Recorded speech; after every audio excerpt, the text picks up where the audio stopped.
സംസ്ഥാനത്ത് കാലവർഷം കനത്തിരിക്കുന്നു. കോഴിക്കോട്, കണ്ണൂർ, കാസർഗോഡ് ജില്ലകളിൽ ഓറഞ്ച് അലർട്ടാണ്.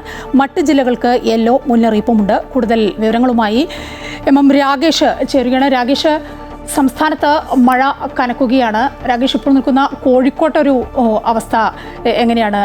മഴ ഇപ്പോൾ ഇല്ല എന്ന് തോന്നുന്നു. രാഗേഷ്, കുടയൊന്നും പിടിച്ചിട്ടില്ല.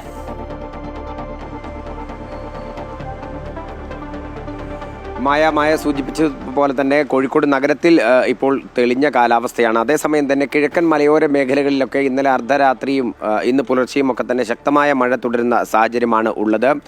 നേരത്തെ പറഞ്ഞതുപോലെ കണ്ണൂർ, കാസർഗോഡ്, കോഴിക്കോട് ജില്ലകളിലാണ് ഓറഞ്ച് അലേർട്ടുള്ളത്. മറ്റ് 11 ജില്ലകളിൽ യെല്ലോ അലേർട്ടാണുള്ളത്. ഒപ്പം തന്നെ എടുത്തു പറയേണ്ടത് തൃശ്ശൂർ ഉൾപ്പെടെയുള്ള 7 ജില്ലകളിൽ 3 മണിക്കൂർ സമയത്തേക്ക് ഓറഞ്ച് അലേർട്ടിലേക്ക് മാറുന്ന ഒരു സാഹചര്യവും പറയുന്നുണ്ട്. അതായത് അതിശക്തമായ കാറ്റും മഴയും മിന്നലിനുമുള്ള സാധ്യതയാണ് പറയുന്നത്.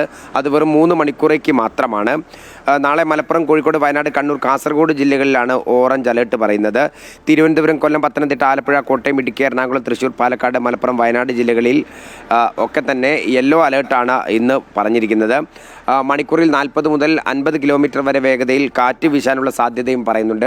തിരുവനന്തപുരത്ത് ഇന്നലെ അർദ്ധരാത്രി മുതൽ തുടരുന്ന മഴ ഇപ്പോഴും തുടരുന്ന സാഹചര്യമുണ്ട്. പൊന്മുടി ഉൾപ്പെടെയുള്ള പ്രധാന ഇത്തരത്തിലുള്ള ഹൈ റേഞ്ചിലെ വിനോദസഞ്ചാര മേഖലകളിലേക്കൊക്കെ തന്നെ യാത്രാ വിലക്കുകളുണ്ട്. അത്തരം വെള്ളച്ചാട്ടം ഉൾപ്പെടെയുള്ള മേഖലകളിലേക്കെല്ലാം തന്നെ നിയന്ത്രണം ഏർപ്പെടുത്തിയിട്ടുണ്ട് ജില്ലാ ഭരണകൂടം. ഏതായാലും എല്ലാ ജില്ലകളിലെ ജില്ലാ ഭരണകൂടത്തിനും കൃത്യമായി തന്നെ നിർദ്ദേശം നൽകിയിട്ടുണ്ട്. അടച്ചുറപ്പുള്ള വീടുകളിൽ താമസിക്കാത്ത ആളുകൾ ഉൾപ്പെടെയുള്ളവർക്ക് സുരക്ഷിതമായ കേന്ദ്രങ്ങളിലേക്ക് മാറുന്നതിനുള്ള സജ്ജീകരണങ്ങൾ ഉൾപ്പെടെ ജില്ലാ ഭരണകൂടം ഏർപ്പെടുത്തിയിട്ടുണ്ട്. 9-ാം തീയതി വരെ മത്സ്യബന്ധനം ഉൾപ്പെടെയുള്ള കാര്യങ്ങൾക്ക് വിലക്കേർപ്പെടുത്തിയിട്ടുണ്ട്. കേരളം, ലക്ഷദ്വീപ്, കർണാടക തീരങ്ങളിലാണ് ഇത്തരത്തിൽ മത്സ്യബന്ധനത്തിന് നിരോധനം ഏർപ്പെടുത്തിയിട്ടുള്ളത്. മായ.